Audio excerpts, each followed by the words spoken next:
Beyond the pyramids, beyond all you think you know, lies an undiscovered Egypt. There are archaeological horror stories. Death was not an end, but the beginning of eternity. It's simply a changing of state. It was an underworld that rewarded the worthy, but the wicked had cause to beware.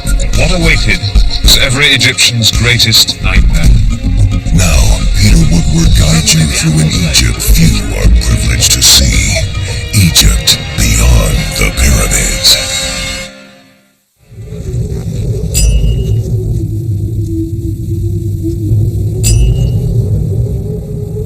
"35 centuries before the Christian era, and some 2,500 years before the Old Testament prophets, ancient Egyptians were already pondering the deepest, most mystifying subject of human existence. All societies struggle with the greatest mystery of life, death. But few have approached death with greater directness or with such enormous respect, ceremony, and ritual as the ancient Egyptians. For them, death was just one of a whole series of cycles. The Nile rose and fell, crops were planted and harvested, a person lived and died. But if you were properly prepared, the greatest cycle of all began after death.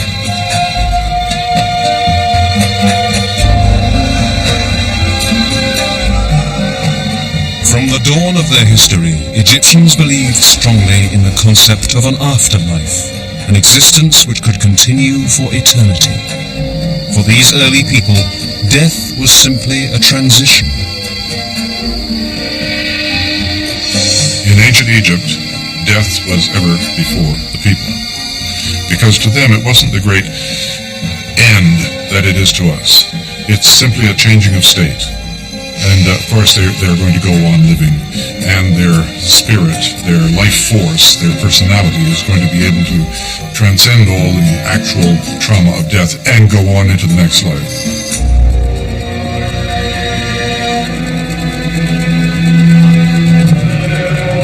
The Egyptian concept of eternal life was somewhat different than that of the Christian cultures which would follow in later centuries. Egyptians were not hoping for a better life, some celestial paradise after death. They simply wanted a continuation of the life they knew and loved here on earth. An enormous amount of energy in Egyptian society was taken up with the rituals surrounding death. In studying these ancient rites, archaeologists try to learn not only how people died, but, hopefully, more about how they lived.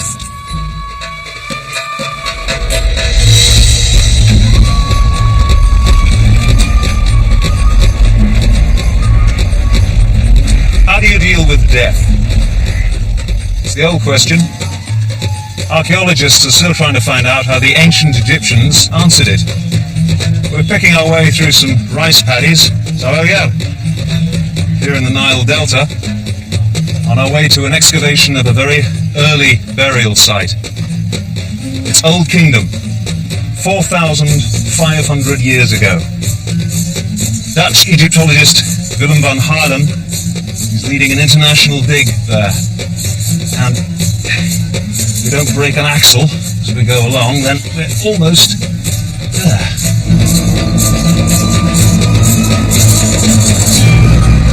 Most of Egypt is desert, and the bodies of ancient Egyptians buried there have remained intact for thousands of years. But conditions in the Nile's delta region are very different. Here, the many branches of the Great River feed a water table which is very close to the surface. Most things buried in the delta mud decompose quickly. I joined Willem van Haarlem at the ancient cemetery he's excavating in the delta region. For archaeologists like van Haarlem, this is a frustrating place to look for the past. Yes, we can. But I was lucky enough to arrive on a day when a body from an early grave was being removed for study. Willem introduced me to Alexei Kohl, a specialist in human bones from Russia. So, Alexei, tell me what you have here. What sex is this skeleton? We know that it was a male about 35 years old, and we didn't observe any trace of disease on his bones. So this was quite a healthy person? Yes, quite healthy. So here we have the legs, and this is the pelvis area? Legs, pelvis, you can see arms here. And the ribs? Here. Yes, the ribs, yes. And this is the skull? Yes, this is the skull, and you can see the jaw here, and with teeth. the teeth. And 13 beads. How old is the skeleton? Very broadly spoken, between 2500 and 2000 BC. So it's between 4000 and 4500 years old. But even with this crude burial, there are offerings placed here which would suggest that even at this early stage there was a very strong sense of the afterlife and where this person was going after death. Absolutely. These vessels probably contain some kind of foodstuff. In other burials we found fish bones in these vessels, so that may have been fish and in some way preserved, salted or something like that. So you're going to be taking the bones out today and the offering jars, perhaps? Yes. And if you want, you can help us by taking out some of the beads, for example. That would be great, thank you. No Egyptian was buried without preparation for the life to come. This man was sent to eternity with a necklace. I was able to find several stone beads from that necklace, which will be saved for further study. So, that's the next one. How do you keep track of all these? Well, we give this number 3 because there's a small one in between we haven't taken out yet. Huh? And then we put them in film boxes with the number written on it, so we can reconstruct the exact order according to the sketch I made. You must have thousands of film boxes. Yes, we have. They're very useful for taking samples and small finds and things like that. Yeah, well, this... For as much as Van Gaalem and his colleagues are learning about this 4,000-year-old man, there is much we will never know. What was his name? What did he do to earn his living? Did he have a family? What we can be sure of is that he hoped he could find his way to eternal life. But moving from the world of the living to the everlasting life of the dead was not automatic. It was a complex and highly ritualized event which could only be successfully negotiated by those who had lived a moral life. And even they had to be prepared to overcome many obstacles. Passage to the afterlife occurred in a region the Egyptians called the underworld. And presiding over this deeply mysterious realm was the great god Osiris. The spirit of the dead person was taken before Osiris and a court of 42 other judges. Here the spirit was asked a complex series of questions or riddles about his or her life. Giving the correct answers to these riddles was vital to gaining the afterlife. They had to pass a moral and ritual test before they could enter the afterlife. There was a judgment of their moral and ethical value. They then had to become empowered with magic in the afterlife so that they could defeat the many dangers which existed there. The most critical part of this examination was known as the weighing of the heart. In this ceremony, the heart of a deceased candidate was weighed against a feather. If the heart balanced the feather, the person could enter the afterlife. With so much riding on such tests, it was only natural the ancient Egyptians would look for help. While the physical body was being mummified and entombed, the spirit was undergoing its great journey through the underworld in the hope of being reborn in the afterlife. Now there were maps, guides to this journey. They're commonly called the Book of the Dead, and it's parts of that you'll find on the walls of every tomb. They were directions, instructions to the departed spirit. sometimes these funerary texts go to the extent of either describing or even providing a map of what the afterlife is like and what are the routes through the afterlife. And that's very important because the routes are very dangerous to follow.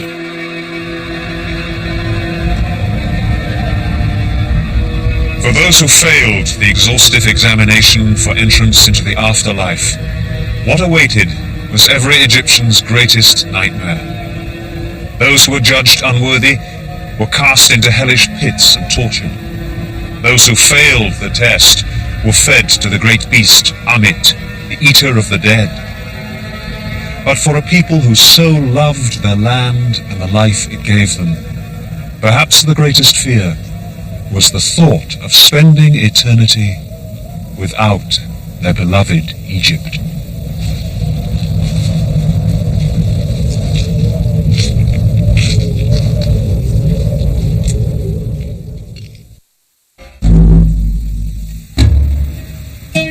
His name was Maseharti, general of the army, high priest of Amun-Re, and one of the sons of the pharaoh Pinejim I. He suffered from severe headaches. We have some of the letters he wrote to his doctor asking for a cure. Well, maybe it didn't work, though he lived to the relatively advanced age of 52. But for all the details we know of his life, to the visitors to this museum, he is just a mummy.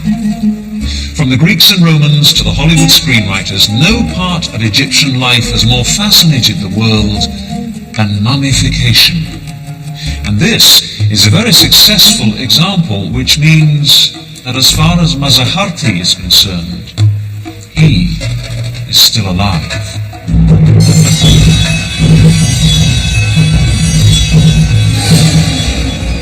The world's fascination with mummies is not a recent phenomenon. Napoleon was intrigued by mummies when he invaded Egypt in 1798. Early archaeologists seemed obsessed with these preserved corpses. Other than gold, nothing dominated their efforts more than looking for mummies. But in their zeal, they weren't always too careful in the way they handled the dead. The result was an imperfect understanding of the meaning of mummification and how this remarkable practice came about. Ancient Egyptians believed that our friend Maseharti could continue to live after death only if his body had been preserved. I think the fact that they did go to so much trouble makes it very clear that the actual body was going to have some continuing existence in the afterlife, and that they would be able to re-inhabit their body, and their body would be able to take on the form of a living being again. It was critical that the dead person's spirit be able to find its own body, which was the base or home for the spirit. The corpse had to be as recognizable as possible. In the earliest years of Egyptian civilization, preserving the body had been fairly easy. The dead were simply buried in shallow pit graves. The hot desert sand ensured that the body tissues dried out before the corpse could rot. But as Egypt became more sophisticated, people began to want a resting place that was more than just a pit in the sand. By 3400 BC, upper-class Egyptians were being buried in tombs above the ground. But without a bed of dry sand, their bodies decomposed. What was needed was a better method of preservation, because without the body, there would be no chance of an afterlife. It took the best part of 1,000 years, but what evolved was a highly complex system of mummification. The earliest methods entailed little more than wrapping the body in linen and covering the linen with a liquid resin. But as time passed, it became apparent to Egyptians that, like all organisms, the human body's internal organs were the first to decay. By the 4th dynasty in 2600 BC, they began removing these organs, and true mummies at last appeared. The process became progressively more sophisticated until it reached its peak in the New Kingdom, some 1500 years before the Christian era. Making a mummy began with evisceration. The brain came out in small pieces through the nose. The stomach, lungs, liver, and intestines were taken out through a small incision. Each of them was placed in a special canopic jar, just like these. These jars were then stored close to the mummy so that the spirit could recognize his or her spare parts. Not all people were mummified in the same way. Like a car buyer being offered a choice between leather or fabric seats, 6 or 8 cylinders, the family of the dead in ancient Egypt could choose what sort of mummy they wanted. Both the lower and the upper classes all hoped to preserve the body to the best of their abilities, but of course it was a matter of economics, so lower classes couldn't necessarily afford detailed mummification. There were different levels of mummification in Egypt, even though most mummification was only available to the better off people anyway.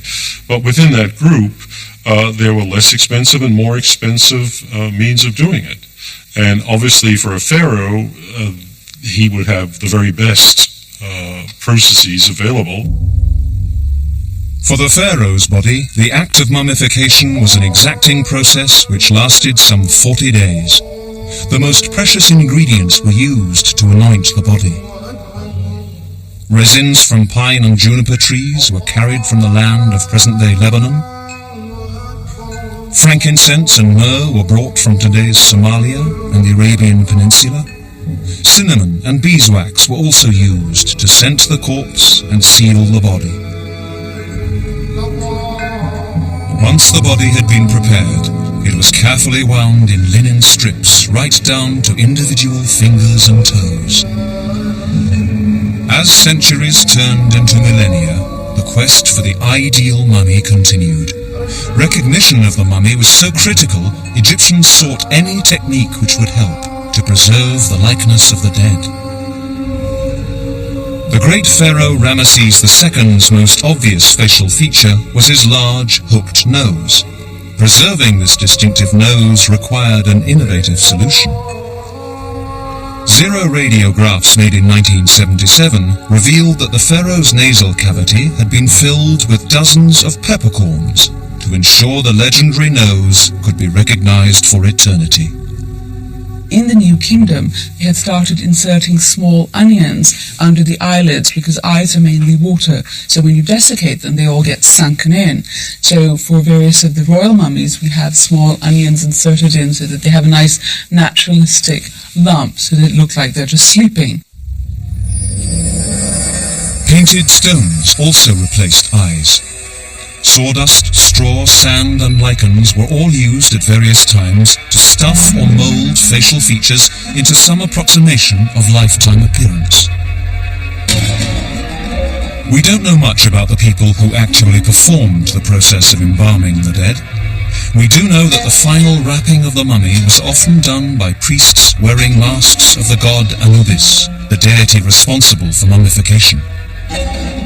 Once the wrapping of a pharaoh's mummy was complete, it was often covered with a funerary mask, bearing the likeness of the pharaoh.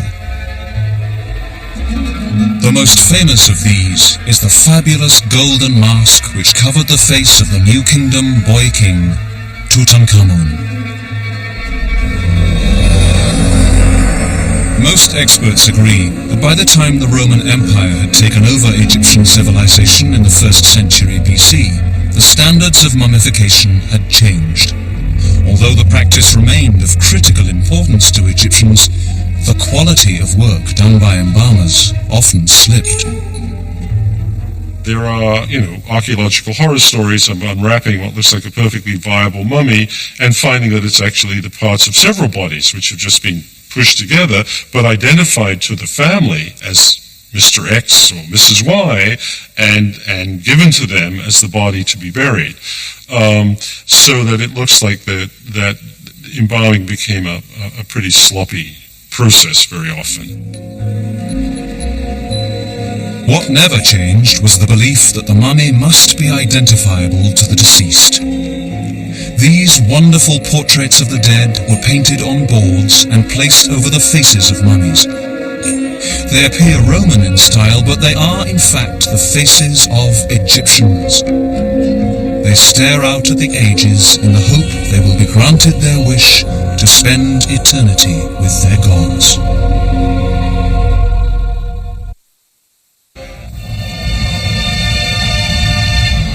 Just as the process of mummification had slowly evolved, so did Egyptian attitudes about where to bury their loved ones. The earliest Egyptians had been buried in the sand. By the time of the first pharaohs, the concept of death and the afterlife had become more sophisticated, and Egyptians began to look for better ways to entomb the dead. Over 3,000 years before the Christian era, Egyptian attitudes towards burial began to change. Simple pits in the desert were no longer seen as adequate. What was needed was a more permanent, substantial home for the dead. A structure with space for all the things that the dead would need on his long journey through to the afterlife. And a space for offerings and food for his refreshment. The kind of tombs which evolved are known today as mastabas. They were simple rectangular structures with a single burial chamber.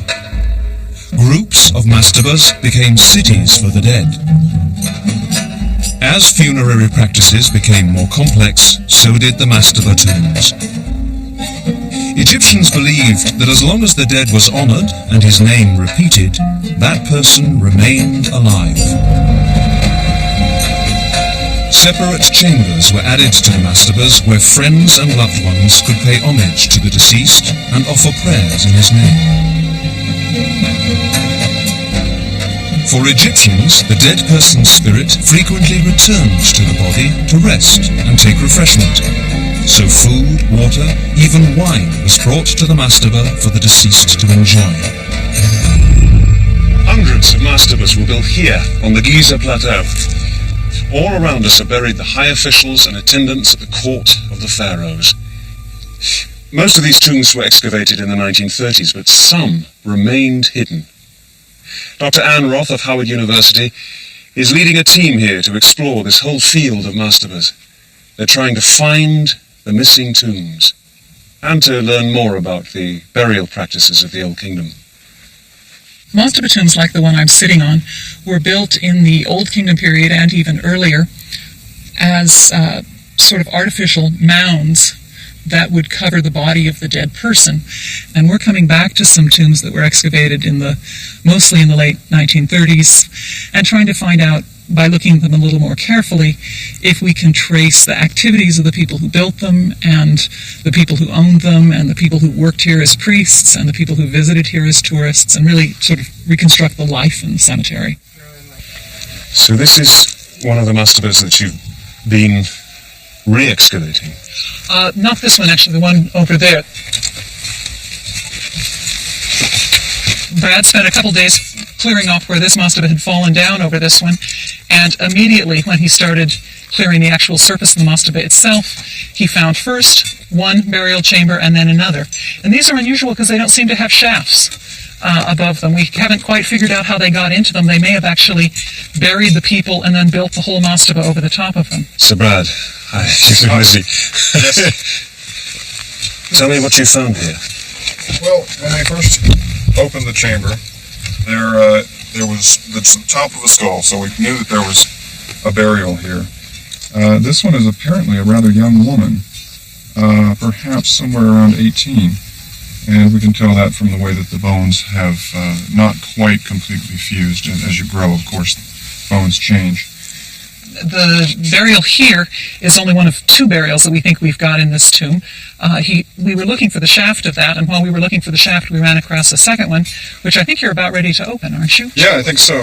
This body is partially excavated, but in this other spot, we have probably a complete burial. Oh, it's extraordinary. May we have a look? Allison, we've got another body for you. You see anything down there? I can see a skull. Maybe a tibia or a leg bone. Yes, it's a leg bone. What will you do now in order to uncover the skeleton? Well, I'll do a lot of sweeping, trying to carefully not move the bones. The problem with these burials are, as you've noticed, a very small space. Basically, it does look disturbed. Mm-hmm. It's to say the least, possibly female. The bones are pretty small. Clearly an adult. All right, we'll have to dig it out and find out what it is, who it is. Great. Great. Mabruk. Another body. Mm-hmm. Excavating bodies is a sort of scary thing to do, actually, because they are people, and we have to remember they are people, and we try and treat them with a lot of respect. We had one body that was found with the hands underneath the head, and the hands were resting on a little stone pillow. It tells you almost something about their personality, and there's a real sense of connection with these ancient people that were buried in these tombs. This is the skull of a woman who died about 4,400 years ago. She was between 30 and 39 years old, probably about 35, and so dying at that age was not uncommon. She's been kind of interesting. She has an active dental abscess. The abscess, you can see it here. It's in her left first molar, and you see these two holes here. Probably very painful, and possibly related to her death. It is possible to die from an untreated dental abscess. The Egyptians had a very high rate of tooth wear because they ground their grain on stone grindstones, and that put a lot of grit into the flour, and there's a lot of ambient dust.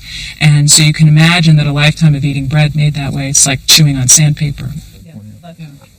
Through their work, Anne Roth and her colleagues may be offering the ancient people they study the eternal life they so desired.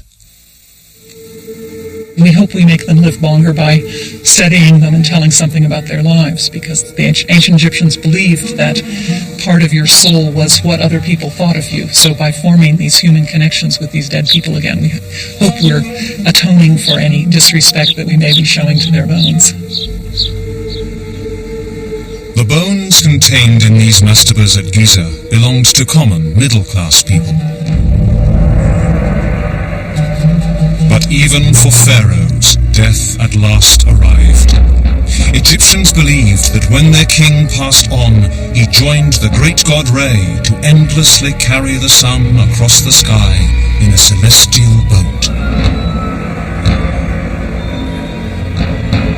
To make sure the pharaohs had a craft at their disposal for this important journey, boats such as this were sometimes buried near the royal tombs.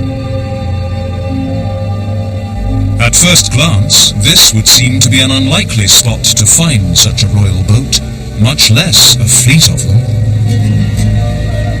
These huge walls are almost all that remain of a vast complex of mortuary temples. They were built in the desert near the ancient town of Abydos to honor dead kings who ruled Egypt almost 5,000 years ago. It was here in 1991 that Dr. David O'Connor of New York University's Institute of Fine Arts made a startling discovery. The first of a number of boats buried just outside these walls. New discoveries were being made even as I arrived. Matthew Adams is Associate Director of the project. He explained how these ancient vessels were first found. We noticed initially in our work there were some very unusual walls poking up out of the sand just in this area. I can see them, yes. Initially we thought that these were the walls of some building. You can see the mud bricks here, just a bit of the original plaster face of the wall. But they had these unusual shapes at the end. Here's a corner, and the end comes around and is curved, rounded. So what was the answer to the mystery? The answer to the mystery is that these walls were built to contain wooden boats. The boats were placed in a small pit, then the brickwork was built up against the outside. Each one of the boats inside these structures is filled with mud brick, and then the whole thing was capped off with nice mud plaster.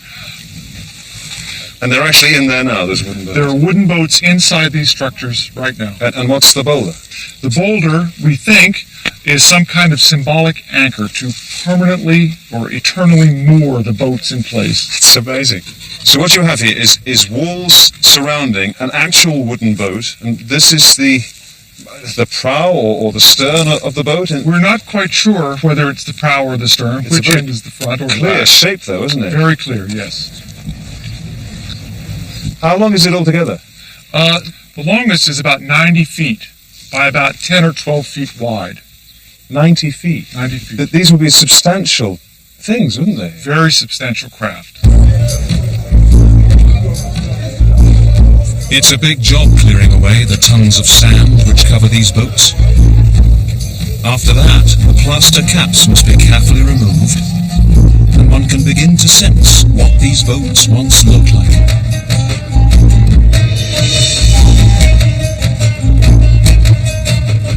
As the sand is swept away, it's possible to reveal the wooden planks of the long, narrow vessels placed here almost 5,000 years ago. Wow, look at that. Here you actually see a number of the longitudinal planks which ran the length of the boat. You can see the spaces between them. So these planks seem to be really thick here. That's right. They're about between 2 and 3 inches thick. And we're not quite sure about the length yet. We don't have enough exposed. And what wood is this? It seems to be cedar wood from modern Lebanon. It's 1,000 miles away. That's right. So the shape of it, this would be the bottom of the hull, and then the hull would come up like this. And what's this here? This is the actual wood that's left along the sides of the hull. And these holes, is that this insects eating these holes? Or what? No, these are actual holes that were cut in the wood when the boat was constructed for the rope lashings that held the planks together. They were woven through here. Here's a set, here's another one here. Debbie, what exactly are you doing there? What are you using on that wood to keep it? Well, after the wood is exposed, we consolidate it immediately using an acrylic resin. And this is to help hold it together, to protect it from drying out more. And what's that along the side there? On the side we have some yellow pigment. You can see it here, running along here. So this would be a painted boat like you see on all those tomb reliefs? That's right. And what are you going to do with it now? Well, when we finish strengthening the wood, we intend to take the pieces out one by one for more detailed study. But there are 12 of these boats. That's right. We're only dealing with this one now. And we thought for many years that there were only 12, but we got a surprise just a few days ago. Let me show you. So you knew that there were 12 boats here? That's right. And just behind you, you see boat number 12. And until just 2 days ago, I would have sworn that there were no more than 12. But then our excavations this year showed this line of brickwork coming up, and this is boat number 13. But, I mean, there could be lots more of these. You could have hundreds of boats stretched right the way along the desert here. It's possible. Yes. Basically, what you have here is an ancient marina complex. We have a royal fleet moored in the desert. Egypt's secrets are still being revealed. Not long after I left Abydos, a 14th boat was found. Together, they are the world's oldest.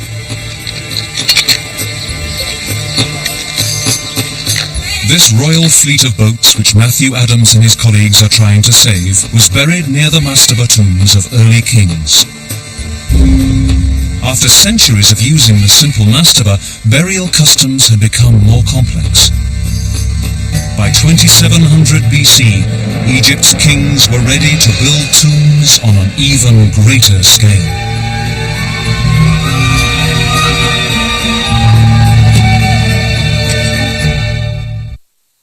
For centuries, the mastaba had fulfilled the needs of the dead. But as the Old Kingdom flourished, Egypt reached a peak of prosperity. Now the living pharaohs required something more. Not just a tomb, but a monument to their own greatness.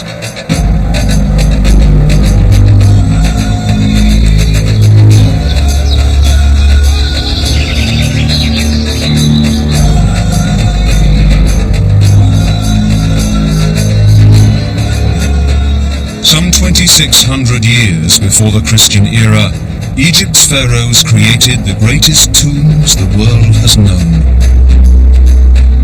The largest contains almost 2.5 million limestone blocks, each weighing at least 2.5 tons. Beginning in the Old Kingdom, pyramids provided a final resting place for the pharaohs for over 900 years. But these great mausoleums consumed enormous resources.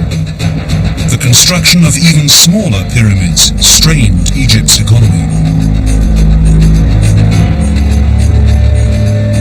Even when buried deep within the pyramids, the tombs of the pharaohs were not safe from the robbers who so successfully plundered their remains.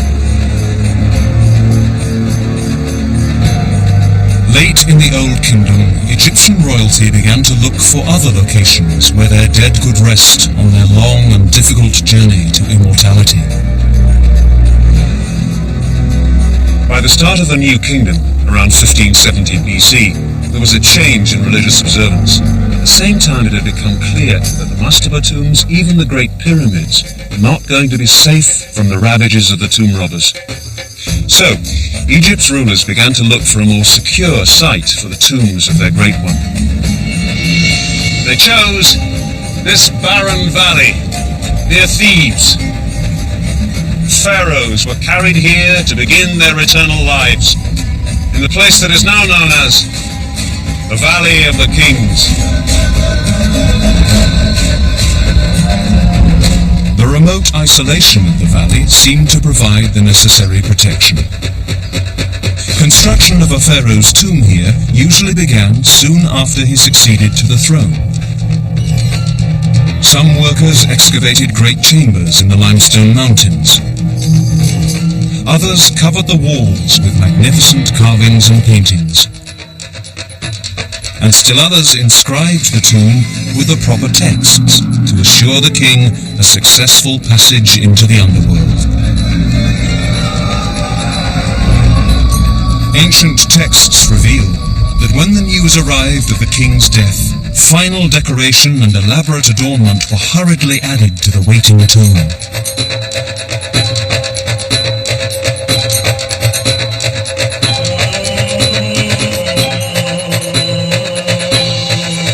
After mummification, the pharaoh's body was carried up the Nile by boat.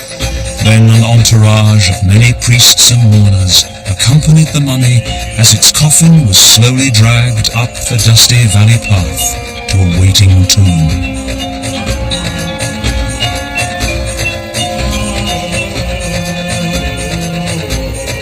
It would have taken many days of ritual and ceremony to bring the mummified body of the pharaoh from the banks of the Nile here to the entrance of the tomb. Since the day the pharaoh died, there will be frenetic activity preparing this place. Now at last, the final act of the king's life would begin. The smell of incense, the sound of chants would fill the air. Priests would lead the procession into the tomb, followed by the mourning royal family.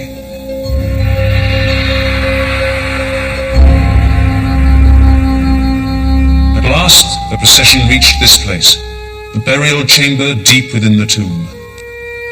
The mummy was lowered into its waiting sarcophagus, final ritual prayers were chanted, and a heavy lid was moved into place. The mourners returned to the land of the living, and the pharaoh was left in his new home for the afterlife. For over 5 centuries, the New Kingdom pharaohs buried in this valley had ruled over Egypt at the peak of its grandeur and influence.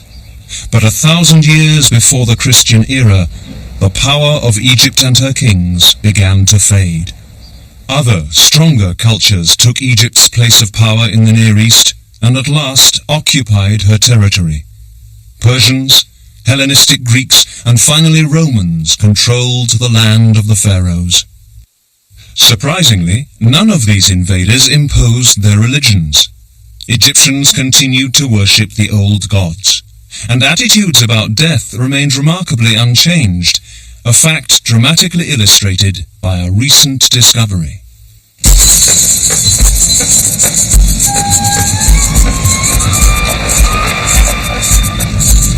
We're in Egypt's Great Western Desert, some 200 miles west of Cairo. It's not a place for a flat tire. It's over 100 degrees out there. Driving across this place, it seems impossible to believe there's anything between here and the Libyan border except heat and lots of rock and sand. But that's not quite true. There are certain places where depressions in the desert floor make it possible to reach down and tap vast supplies of water. The result is 5 lush oases. We're driving towards one now, Bahariya, where the Egyptian archaeologist Zahi Hawass is overseeing work on an incredible discovery.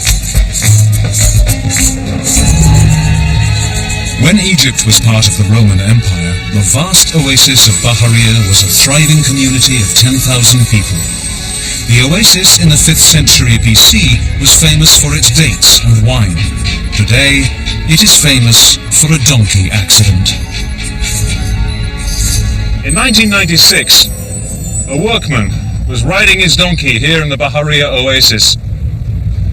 Suddenly, the animal's leg broke through the crust of the desert floor. There was a hole.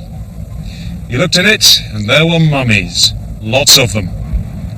They were the first of what may prove to be the greatest cache of mummies ever found. Almost 4,000 years after the ritual of mummification began, these mummies look a bit different than earlier examples. Most have no coffin. Instead, their faces are covered with a papier-mâché-like mask called cartonnage. But the importance Egyptians placed on preserving the body for the afterlife was unchanged. The gilded cartonnage of these faces has given this place its name. The Valley of the Golden Mummies.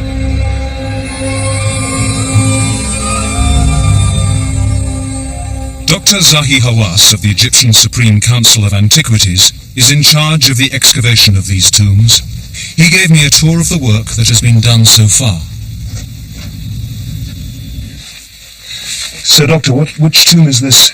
This is the latest tomb that we discovered here in the Valley of the Golden Mummies. In this tomb only, we discovered 41 mummies. There's an amazing number of mummies here. I've never seen so many mummies. Yeah, but what's interesting that if you look at this type of mummies here, you can see at least 3 different types of mummies.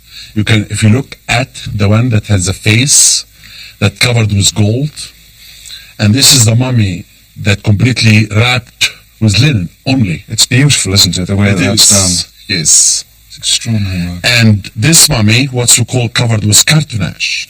And you can see here the scenes of gods and goddesses on them. And look at this, a child. We took one child like this for X-ray.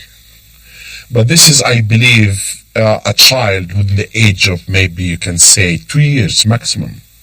And this is beautiful. It is. And it is in a very good condition. This is why I'm telling you that it is wrong that the people should say that the mummification in the Roman period was deteriorated. That's not true. It is in a very good condition. And I believe that this mummy in the middle here, that this man could be the head of the house. Oh, that's why he's in the middle. The head of the family. Because he's buried in the center of the room, and they put him in a kind of a high level of a stage, and this is why I believe that he's the head of the whole family. It's very moving that a family should be buried together like Exactly. this. Is it the same in the other tombs? Each mummy is different from the other mummy, and each mummy tells us a story about the people. And let us go.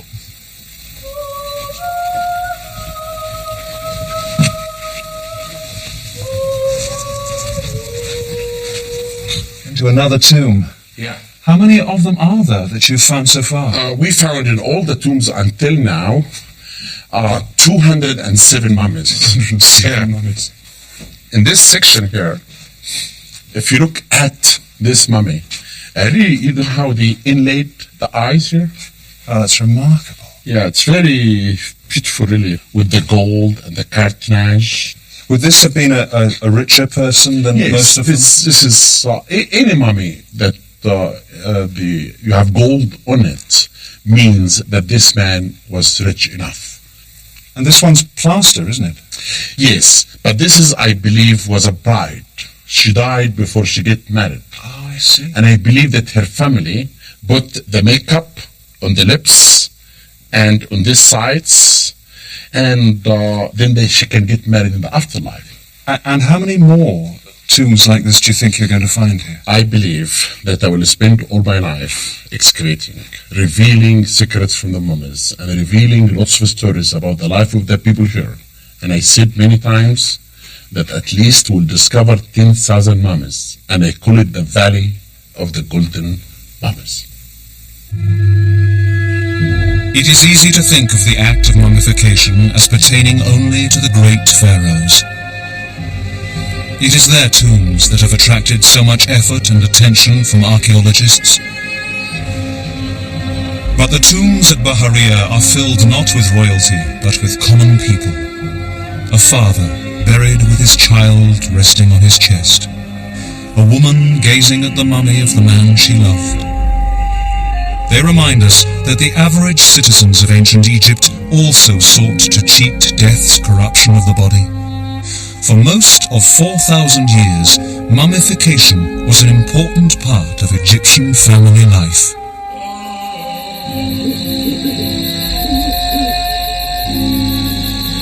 The Egyptian family's pain at the death of a loved one was just as real as ours would be. And even while they grieved, they knew that the deceased was at that very moment struggling to survive their great journey through the underworld.